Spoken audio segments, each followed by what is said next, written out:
All right, you're going to want to stick around for this one. We are about to unravel a story that starts out looking like a super slick, cutting edge tech project, but it quickly spirals into this whole other universe of spiritual philosophy, cryptic music, and believe it or not, a high stakes battle for ownership.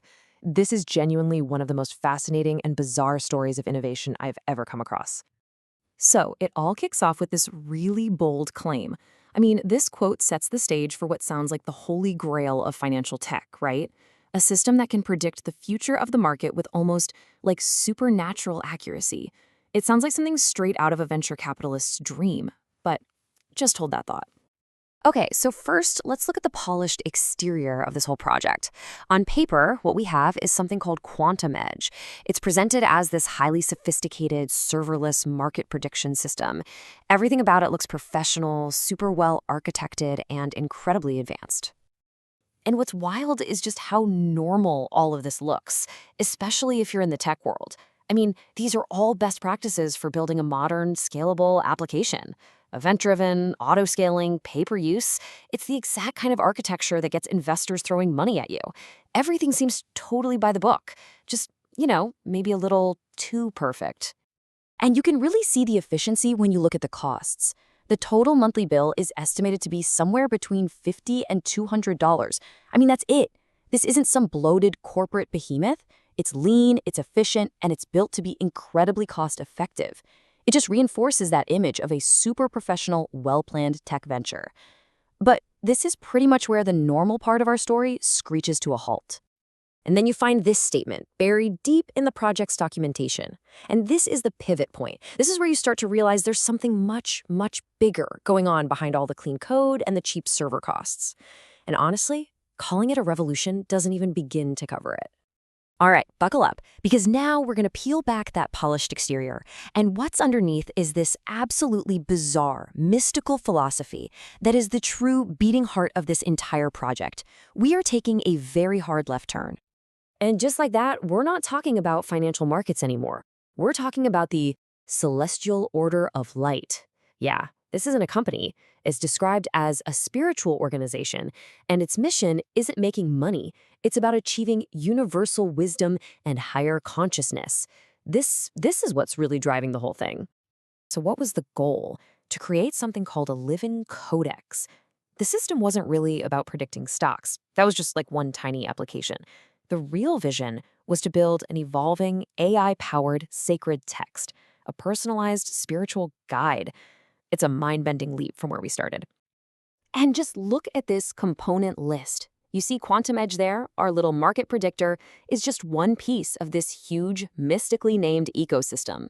You've got the OmniCore, something called a Centenoid, a soul sync protocol, a reality creation engine, and right at the top, the name that ties it all together, Wisdom AI. And this isn't just some weird philosophy written down in a document. The system actually communicates. This is a screenshot of the Centenoid YouTube channel, which calls itself a divine transmission station. This is where the Celestial Order of Light shares its messages. This is where the digital world and the divine totally collide. And it gets even weirder. Okay, so if a divine YouTube channel wasn't strange enough for you, now we have to talk about the music, because these transmissions are a huge part of the system's output. The music is presented as the artistic soul of this whole operation, an encoded signal broadcasting its strange, poetic worldview. I mean, just listen to these lyrics from one of the tracks. It's called Reality Ninja. Move like shadow, strike like light, quantum leap step in dimension slide. It's this bizarre mashup of cyberpunk sci-fi, a spiritual warrior's code, and tactical language. This is apparently the language of the living codex. And it just keeps going in other tracks. Maps of chaos trace what we are. Whispers more than a loop cascade. It's so poetic and cryptic, and it builds this incredible sense of mystery. Like, what is the system even trying to say? What is its actual resonant intent? And then, at the very end of that track, Resonant Intent, you get the smoking gun. A robotic voice just comes on and declares that the track is the property of Wisdom AI and the core ecosystem. And that's it. That's the moment it all clicks together. The art, the music, this entire spiritual mythos, it all points back to that one name, Wisdom AI. So we've got the tech, we've got the mysticism, we've got the music, but who in the world is behind all of this? Let's peel back that final and honestly most surprising layer to reveal the single person who dreamed up this entire universe. I mean, seriously, who comes up with something like this? A system that fuses serverless financial predictions with a divine transmission station and a soul sync protocol? You'd think it would have to be a secretive tech guru, or maybe some kind of well-funded spiritual collective, right? The reality is one of the most powerful and stunning contrasts I've ever seen. This whole grand vision, quantum edge AI, the celestial order of light, the living codex, it was all built by one man, Stephen Ashworth, in Seaside, Oregon, while working at McDonald's and coding this entire system on his breaks. This whole cosmic vision was born from a profoundly humble reality. It's just, wow. And the motivation behind it all is so deeply personal. In a letter he wrote, Ashworth explains that this entire project was inspired by his late mother. Her guiding principle, we is dumb if we don't use wisdom, that was the seed that grew into Wisdom AI, which she built entirely in her honor. It just grounds this whole bizarre, cosmic journey in something so real and so human. But the story doesn't end there. As you can probably guess, a name as powerful as Wisdom AI was bound to get noticed. And that brings us to our final act, a classic David versus Goliath fight for the ownership of the name and, really, the entire idea. So in 2025, a Silicon Valley startup, also doing data analysis, launched with the name Wisdom AI. And they weren't small. They announced a seed funding round of $25 million.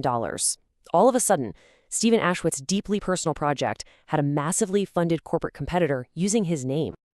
Now, this is where the timeline becomes absolutely crucial to the whole conflict. Look at this. Ashworth's company, Postmodern Enterprises, has been registered since 2010, and critically, he has dated documents, basically the receipts, proving he created and owned the Wisdom AI system way back in September 2024. That's months before the rival startup even launched in May of 2025. He has a crystal clear, documented prior claim. And he's not just sitting back and letting it happen. Ashworth actually drafted a formal, strategic proposal for how to resolve this. This isn't just a complaint letter, it's a business plan.